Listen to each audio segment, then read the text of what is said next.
Hey everyone, today I'm taking a look at the Minisforum BD790i SE motherboard CPU combo. This is basically a mobile chip on a motherboard that is soldered in place, so you can't upgrade it or do anything else with it. But it is an excellent little form factor with lots of power. I've been looking at this since I saw it come out a few months ago when it was on sale, but I missed the chance to get the better version. I saw this one pop up though a few days ago on sale, so I decided to pull the trigger and go ahead and get it because I needed a secondary mini PC for my living room. Taking a look at the motherboard, you have two NVMe PCI Express 5.0 slots on it. You have two RAM slots that are laptop RAM, obviously. No slots on the back for NVMe. For accessories, you do get some mounting hardware to mount a fan to it. I personally used a Noctua fan for this, but that's pretty much everything. As far as setting this thing up goes, you get two mounting brackets that you put over the heatsink. Now don't put the one close to the I/O shield on first because you do have to mount your Wi-Fi card, assuming you get one. And this will block the Wi-Fi card and the antennas, so you want to put that in first. Because this was the SE motherboard, it didn't come with a Wi-Fi chip or antennas or anything like that, so I went ahead and bought some on Amazon. I will go ahead and link those in the description. You can see here how if I had to put that bracket on first, this would get in the way of me trying to put in the antennas. So definitely put the antennas in first.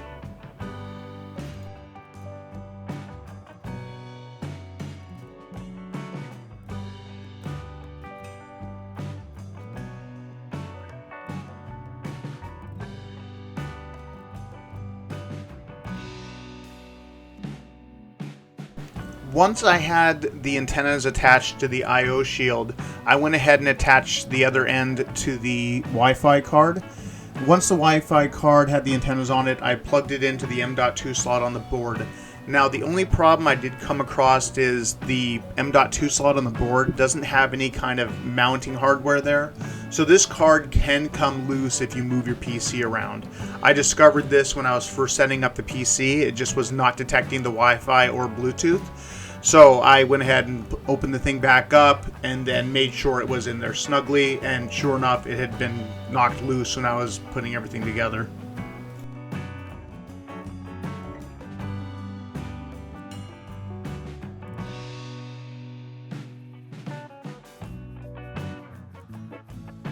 For my RAM, I went with 32 gigabytes of silicon power, 5600 megahertz speed RAM.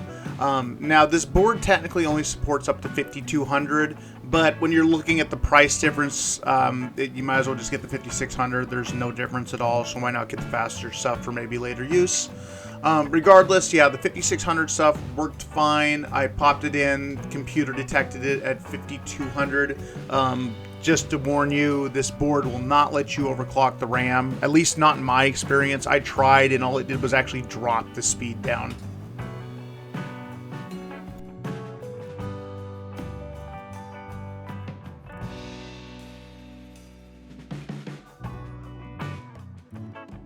For my storage, I went with a 2 terabyte silicon power again. It has read speeds up to 7,000 megabytes per second and writes at 6,500.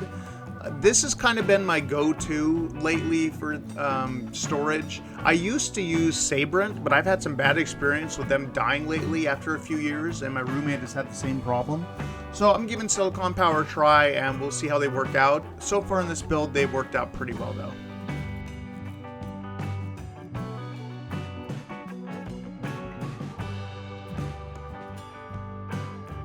So the way of securing these NVMe drives was one of the weirdest things I've ever seen.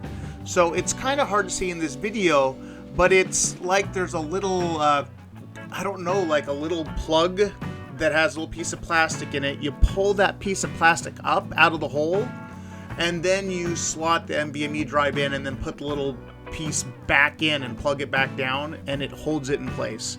I'm bad at explaining this kind of stuff. You will definitely see if you ever experience one of these. For my fan, I went with a slim Noctua. Now, the only problem I did run across with this is because this is the screws they give you with the board are designed for a thicker fan. When you screw this thing down, you can see there at the top near the, or I guess the bottom, whatever, near the PCI Express slot, the screws are going to drill down into the heatsink. So I had to actually cut down the screw size a little bit so it wouldn't destroy the heatsink when I tried to screw it in. Now the reason I did go with this slimmer 120mm fan with the Noctua is because the case I'm using it in, if I went with the thicker one, it was just a little bit too big where I couldn't close the side panel.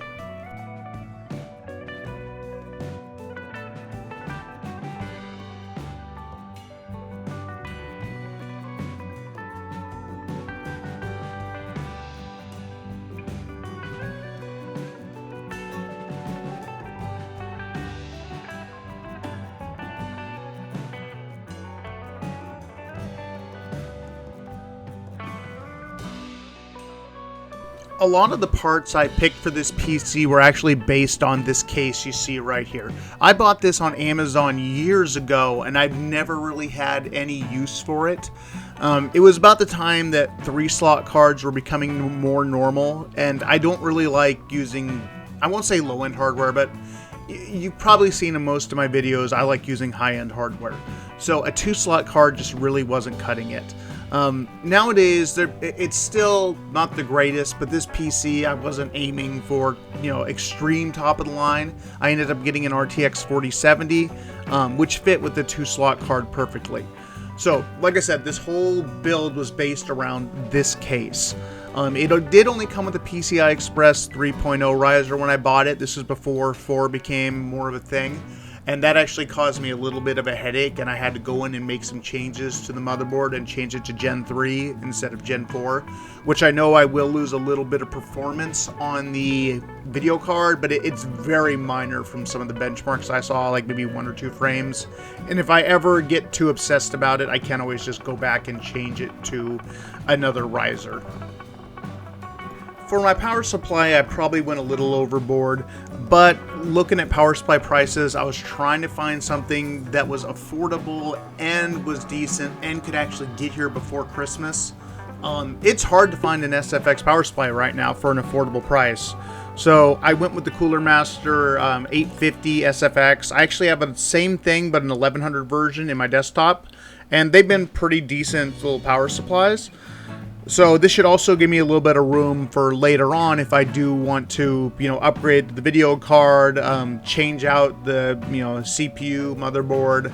I don't see myself doing that probably anytime in the future though, but it still gives me the headroom if I need it. Mounting the power supply actually wasn't too difficult. The biggest problem I ran into is just the threads didn't screw in properly. But this was a cheap Chinese case I got, years ago, so I don't expect too much out of it. Otherwise, yeah, it fits in fine, gives you room for your cables, and worked pretty well.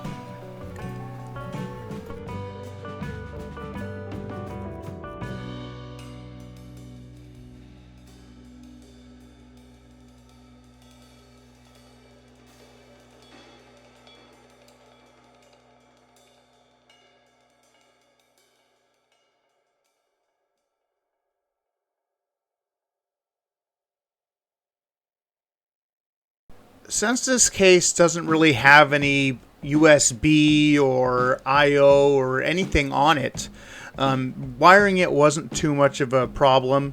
Like literally the only thing I had to plug in was the power and the power LED for the front. And then for the actual, power supply itself, you got the 24 pin and then the 8 pin and then the 1 8 pin for the video card. So it was pretty simple and worked out pretty well for this tiny little PC. As I mentioned before, I ended up getting an RTX 4070 12GB card. I picked this up on sale during, I think it was Cyber Monday or somewhere around there for $470, which I thought was an excellent deal for this card. It is just the cheap MSI Ventus video card. I know they're not, people don't like them the best, but I've had good experience with them. I know they're not, the highest quality, but for the price, I wasn't complaining. This thing is 2 slots, so it fits in perfectly with this case, and it still has decent enough power to play a lot of the games that I'm going to want to play. As far as the specs go for this motherboard CPU combo, the CPU first off is a AMD Ryzen 9 7940HX. This is 16 cores, 32 threads.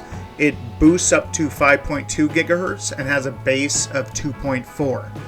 The motherboard itself, you have 2 NVMe slots, which are both PCI Express Gen 5, and then you have a PCI Express Gen 4 for your graphics card. The motherboard also has 2.5 gigabit Ethernet, 2 USB 2.0 ports, 2 USB 3.2 Gen 1 ports, USB-C 3.2 Gen 2, HDMI 2.1, and a DisplayPort 1.4. As far as benchmarking the CPU goes, I'm going to go ahead and compare this to a 7950X I have in my desktop. As far as things like cache, they're exactly the same. Cores, threads, all the same. The only real differences you have is your TDP and your base clock and your boost clocks. As far as this build goes, it was probably one of the simplest mini PCs I've ever built. Everything just went together perfectly, and it even booted on the first attempt, which if you build PCs, you know how rare that can be.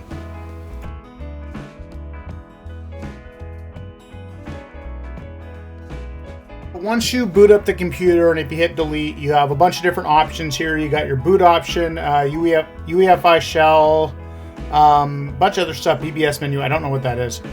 So if you go into setup, go and do that. You got your BIOS. I'd say it's basically a little bit better than a laptop BIOS, but not quite the same controls you'd have in a full desktop. So you got your serial numbers, system date, all that stuff, your system specs, 7940HX, 2.4 base, 32 gigs of RAM, memory 5200. So going over to advanced, you have quite a few options. Your CPU configuration, let me see, nothing there. Where was it? I actually had to change this to PCI Gen 3. It does have that option, thankfully, because I am using a riser cable. So I know I am losing some slight performance on my video card, but it's so minor, I honestly don't care right now. There is an overclocking feature. Where is it? But I believe it's just the basic AMD overclocking. Let's see if I can find it. Yeah, there's the graphics configuration. Like I have it set to Gen 3 right now. Otherwise, my computer blue screens because of this riser cable. Got your resizable bar support. Just trying to find where that overclock option is because I know it's definitely there.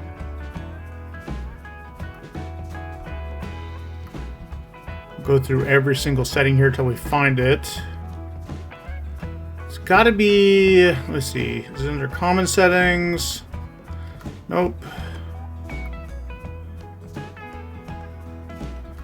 You do have your TJ Max. I actually was messing around with this between 75 and auto, and it really made no difference. So I'm going to put it back to auto. Alright, and let's go back again, and I will resume this video once I find the overclocking feature. I found it. There's a scroll bar right here. I forgot was there. So yeah, you do have an overclocking feature. If you do choose to want to try it with this. So you got your timings for your RAM, Infinity Fabric. There are a lot of settings here. So if you do want to overclock this thing, it is definitely possible. It's just not something I'm really planning on doing. I haven't really been into overclocking probably in close to 10 years since CPUs got pretty good at boosting themselves. So let's go ahead and save and exit, and we'll go into Windows and show you the performance, let's say compared to my 7950X CPU PC sitting right next to this. I got two PCs here. I got the mini PC I'm working on and my desktop PC. My desktop PC has an AMD 7950X in it, so it's a desktop version basically of what this thing is, just a little bit higher boost speeds on it. I got them both hooked up. One of them here on the right monitor is a little mini PC. The one on the left is my desktop. I was messing around with it a little bit, just benchmarking it, but I want to show it on camera now. And I was going to show both at the same time, but as you can see here, it's hard to focus so you can actually see what the numbers are. So I'm going to focus on the mini PC first, and then I'll pan over and show you the results of the other one. So I'm going to run Cinebench on both.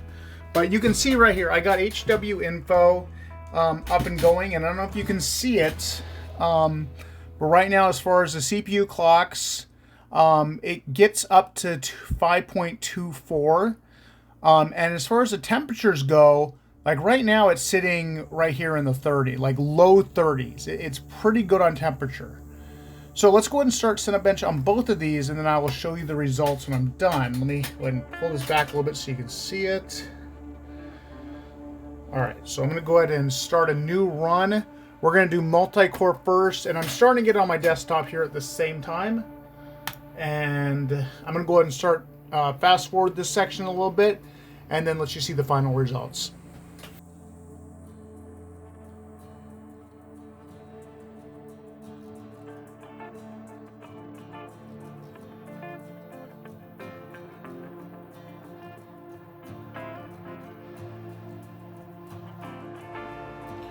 All right, so my desktop is just finishing up.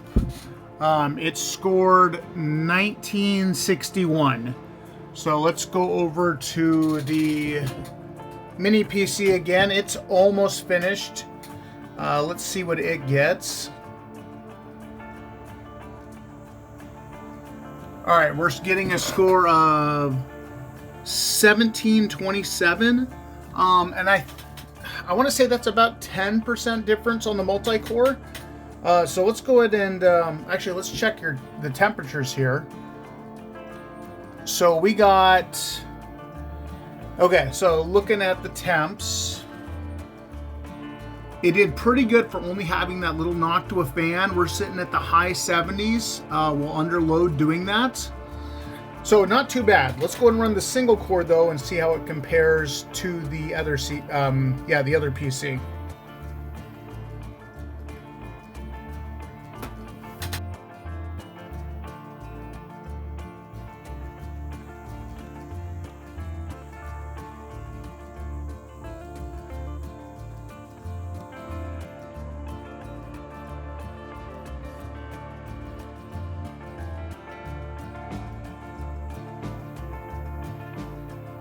All right, so it just wrapped up with a final score of 111 points. Going over to my desktop PC, we scored 114. So that is within just a few percentage points, like I'm guessing 2 or 3 between the two, which is incredibly good for basically a mobile chip versus a full-on desktop chip. So the next thing I want to do is I want to run 3D Mark and run some of the CPU benchmarks and see how that compares. I went ahead and ran the CPU profile benchmark in 3D Mark. This is on the desktop first. I have never done this before, so that is the score. I'm going to go ahead and run it now on the mini PC and let's see what the difference is. I've gone ahead and got the CPU profile software installed on the mini PC, and I'm going to go ahead and run that now.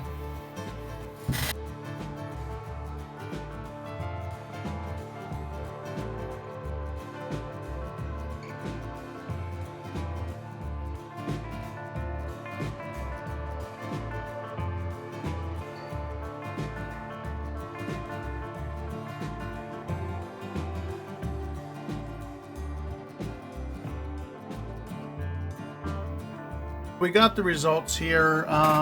So let's compare the two. Max threads, we got 13,403. Desktop was 15,000. 16 threaded on desktop was 13K. This is 12K for 16 threads. That's not too far off, honestly. Let's see here. Let's just go back and forth for 8 threads. They're almost exactly the same, both in the 7,000 range. 4 threads, once again, they're almost exactly the same. It seems like the lower you get on threads is the closer they are together.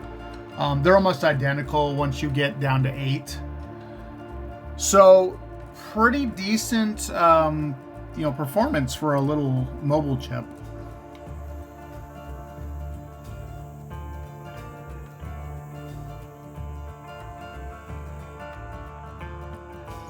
One thing I wanted to do is show just how quiet this thing is. So you can see I'm running Cinebench. I'm going to go to the PC here. How much do you really hear? Like, it is dead silent almost on my side. I really can't hear anything at all.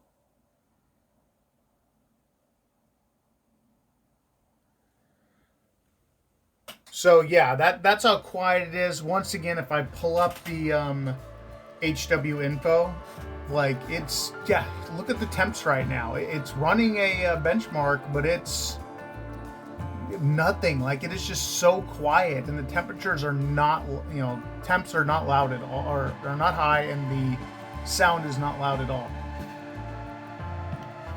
So I wasn't going to make this about gaming, but I figure people are going to want to game on this, and they're going to want to see how the CPU handles gaming, even though that's more of a GPU thing. But as you can see, right now our GPU is basically pegged. It's hitting the top it's going to get. CPU still has plenty of headroom. Well, it's only doing about 85 to 90 watts there. And we're getting 160 frames per second. This is in Forza Horizon 5. This is 1440p, all settings maxed out. DLSS is turned off, so this is just native, rendering here, no trickery to be done. So it runs pretty well. Let me pull up a couple other games and show you how those look also. Next game I got is Final Fantasy XIV, because it's a game I'm actually going to be playing. This is one of the reasons I built this PC. I'm having surgery coming up here in a month or so, and I wanted something to play this game on in particular while I have the downtime. But I'll take a look at the settings here real quick. I'll just show you. This thing is sitting at max settings also with no DLSS or anything. Graphic settings. So let's go, up. You can see all this stuff is disabled. We're going to go down 144 for the frame rate. Everything is on high. All our settings are turned on. Go to display settings. We got full screen, 2560 by 1440. It says 60, but it is currently VSync is off, so it's just going to keep going. So let's go ahead and go into the game. Let's do a continue. And there we go. So this game is a little more demanding than Forza, but you can see our GPU is at 100%, and once again the CPU is barely being touched at about 75 watts. So if I just, look around, sorry, I'm having a hard time doing this with one hand. You're getting 50-ish frames per second. I imagine if I turned on DLSS, it would be even better. But the whole point of this was to show that the CPU has plenty of headroom, and you're basically only being held back by your GPU. So let's talk about cost. I paid $360 for this. The non-SE version I've seen for around $463. So for that price, like paying $100 more for 200 megahertz more on a boost, to me just isn't worth it. Plus, let's say you take a comparison to my 7950X desktop CPU, which is probably about a $500 CPU. It goes up and down, but I'm gonna say 500. Plus another 150 on the motherboard. You're looking at $650 opposed to this thing being $360 what I paid. That's like a $200 savings, and it's like maybe 5 to 10% difference, when you're going to that desktop CPU. Plus, this thing is absolutely silent, something that I absolutely love. I know that's obviously because of the Noctua fan, but the cooling solution that Minisforum has used on this is pretty good. Like running at ADC while running a benchmark, and you're consuming pretty much no power and still boosting up to 5.2 is pretty impressive in my opinion. Overall, I think it's a solid purchase, especially if you can find it for a good price like I did when I paid $360 for it. I'm going to be using mine in my front room because I have a projector that I use out there, and I don't feel like moving my laptop all the time for that, or even my desktop. So overall, it's a very good purchase, I would say, especially if you want a basically high-end desktop, and you don't want to spend a lot of money, and you want to have a very small footprint. So that's everything I have for this video and my review of the Minisforum BD790i SE. Excellent price for performance, and definitely worth picking up. So I will see you guys in the next video, and thank you for watching.